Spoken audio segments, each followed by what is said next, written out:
বরগুনার তালতলীতে বিএনপির চেয়ারপারসন ও মরহুম বেগম খালেদা জিয়ার ৮২তম জন্মবার্ষিকী উপলক্ষে দোয়া ও আলোচনা সভা অনুষ্ঠিত হয়েছে। তালতলী উপজেলা বিএনপি নেতা মিয়া মোহাম্মদ মোস্তাফিজুর রহমান মোস্তাকের অফিস কার্যালয়ে এই দোয়া ও আলোচনা সভার আয়োজন করা হয়। এতে উপজেলার বিভিন্ন এলাকার বিএনপি ও অঙ্গ সহযোগী সংগঠনের নেতাকর্মীরা উপস্থিত ছিলেন।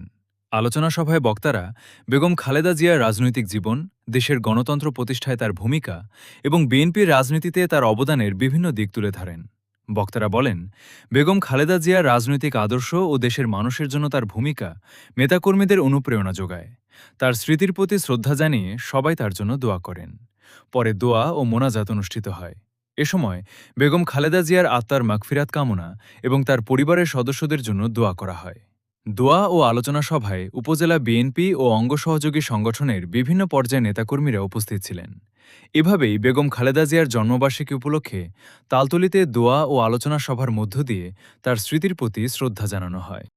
আদর্শের জনক শহীদ রাষ্ট্রপতি জিয়াউর রহমানের সহধর্মিণী, বাংলাদেশের 18 কোটি মানুষের হৃদয়ের মধ্যমণি এবং এই বাংলাদেশ যখনই পথভ্রষ্ট হয়েছে, বাংলাদেশের মানচিত্র যখনই স্বৈরতন্ত্র এবং অত্যাচারী বাহিনী যারা পরিবেষ্টিত হয়েছে, তখনই মুক্তির বার্তা নিয়ে যে নেত্রী যুগে যুগে আবির্ভূত হয়েছেন, সেই দেশনেত্রী বেগম খালেদা জিয়া, যার জীবনী পর্যালোচনা করলে, এই দেশপ্রেম এবং এই দেশের জন্য ত্যাগ আলোচনা করলে হয়তো এই সামান্য সময় কিছুই হবে না, একটি মাস একটি বছর পেরিয়ে যেতে পারে।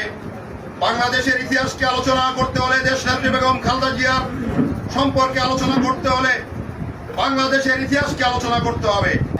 আমরা যার ডাকে দেশপ্রেমে উদ্বুদ্ধ হয়ে মানুষের অধিকার আদায়ের জন্য রাজপথে ঝাঁপিয়ে পড়েছিলাম, নিজেদের সমস্ত জীবনের স্বপ্ন সম্ভাবনাকে উৎসর্গ করেছিলাম এদেশের মানুষের জন্য।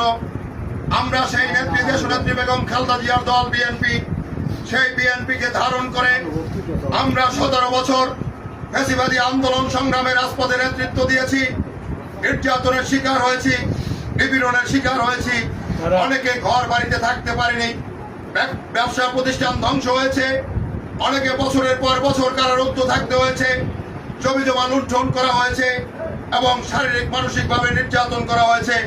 এমন একটি দিনে এখানে আমরা এসে সমবেত হয়েছি, যে দিনটিতে আমাদের হৃদয়ের যে কান্না, আমাদের দীর্ঘ সংগ্রামের যে ইতিহাস এবং যার ছবিকে, যার বক্তব্যকে সামনে রেখে আমরা সুদীর্ঘ পথ, অনিশ্চিত পথ আমরা পাড়ি দিয়েছিলাম। বন্ধুগণ, জীবনের মায়াকে ত্যাগ করে এবং কখন আমাদের মৃত্যু ঘটবে পুলিশের গুলিতে, কখন আমরা গুম হব, খুন হব, কখন আমাদেরকে পুলিশ তুলে নিয়ে যাবে, কখন অনিশ্চিত জীবনযাপন, এটি আমরা বেছে নিয়েছিলাম বন্ধুগণ।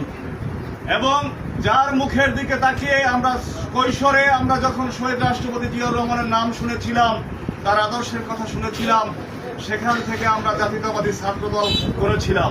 পরবর্তীকালে দেশনেত্রী বেগম খালেদা জিয়ার মুখমণ্ডল, তার বক্তব্য, তার সৃজনশীলতা এবং তার আদর্শ, তার আপসীনতা, গণতন্ত্রকামী মন মানসিকতা, উদারতা, এগুলো দেখে আমরা পরবর্তীকালে জাতীয়তাবাদী দলে আমরা সন্নিবেশিত হয়েছিলাম বন্ধুগণ।